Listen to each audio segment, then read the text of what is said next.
I'm 74 years old, and I'm only just beginning to understand how much time I gave away without noticing. I don't mean time to strangers or to bad habits. I mean time I took from my own family and handed over to my need to feel useful, respected, and worth something. I'm not telling this because I want forgiveness or understanding. Most of the people I hurt won't ever hear these words. I'm telling it because I'm closer to the end than the beginning now, and when the days get quiet, memories have a way of lining up and waiting their turn. Some mornings, I wake up before the sun. My body does it on its own now. I sit at the kitchen table with a cup of coffee I don't really want, listening to the refrigerator hum. The house feels larger than it used to, not because it changed, but because fewer people fill it. That's when the thoughts come. Not dramatic ones, just small scenes. A look on my wife's face when I said I'd be late again. My son standing at the door with his backpack, waiting for a ride I never came to give. My daughter learning not to ask me questions because the answer was usually not now. At this age, you don't replay your life in a straight line. It comes in fragments, ordinary moments that didn't feel important when they were happening. That's what hurts the most. When I was younger, in my 20s and 30s, I thought I was doing the right thing. I really did.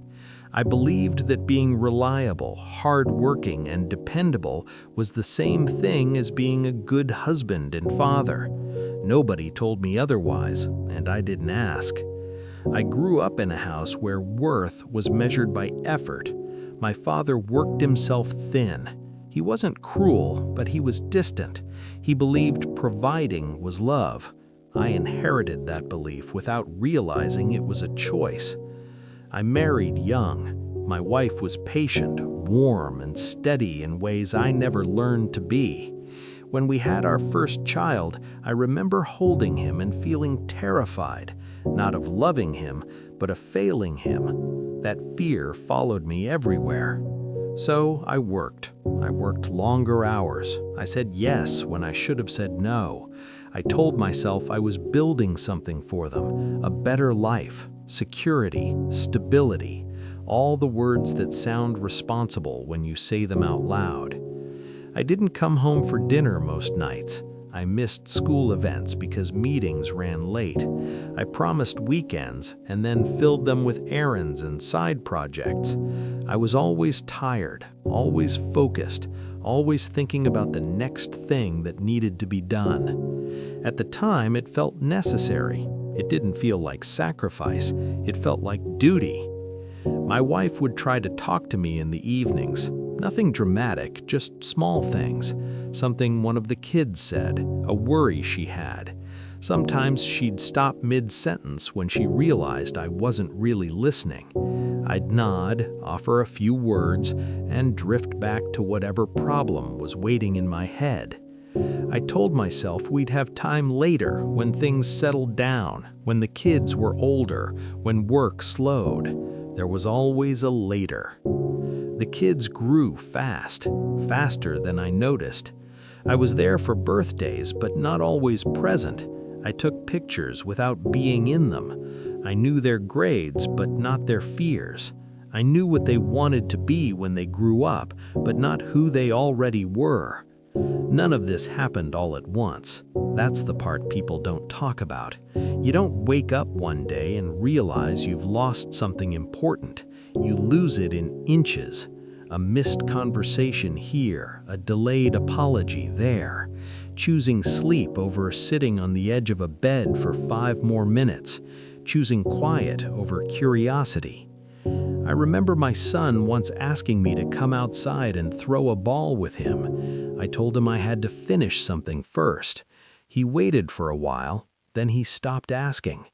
Years later, I tried to fix that by showing up more, coaching, helping with homework, offering advice. But by then, the distance had settled in. He didn't push me away, he just didn't reach anymore.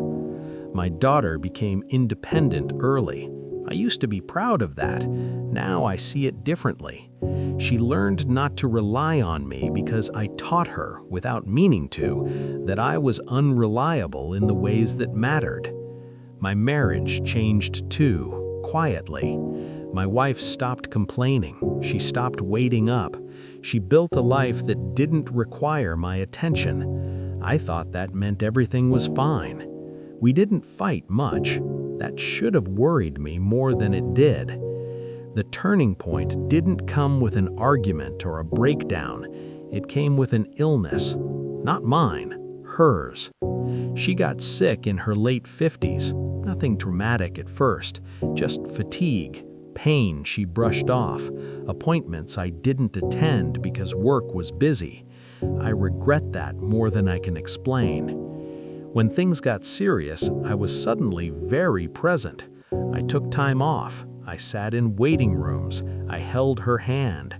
I told myself I was making up for lost time. But time doesn't work like that. She never said I failed her. She never accused me. That made it harder. There were moments when she looked at me with something like understanding, and that hurt more than anger would have. She passed away after a long decline. I was there at the end. People tell me that matters. I don't know. It matters, but it doesn't erase the years before it. After she was gone, the house became unbearably quiet. The kids visited, but they had their own lives by then, their own families, their own routines. I realized I didn't know how to talk to them without a purpose, without fixing something, without advice. I had spent so many years trying to prove my worth through usefulness that I forgot how to just be someone people wanted to sit with. That's when the clarity arrived. Not all at once, in waves.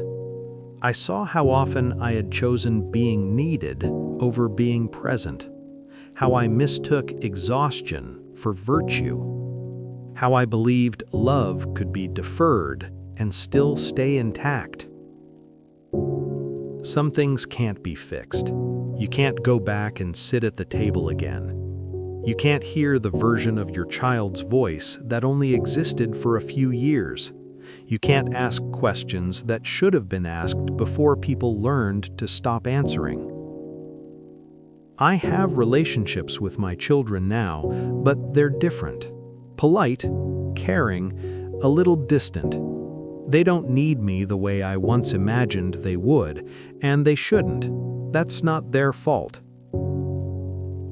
I carry gratitude and sorrow at the same time. Gratitude for what I had, sorrow for what I overlooked.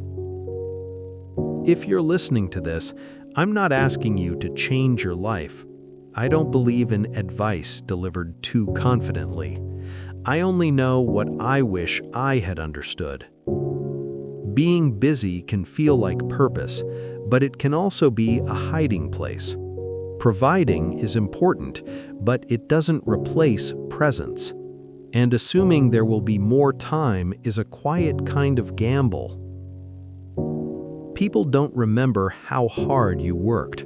They remember how it felt to be with you. I'm not angry with my younger self. He was afraid. He wanted to matter.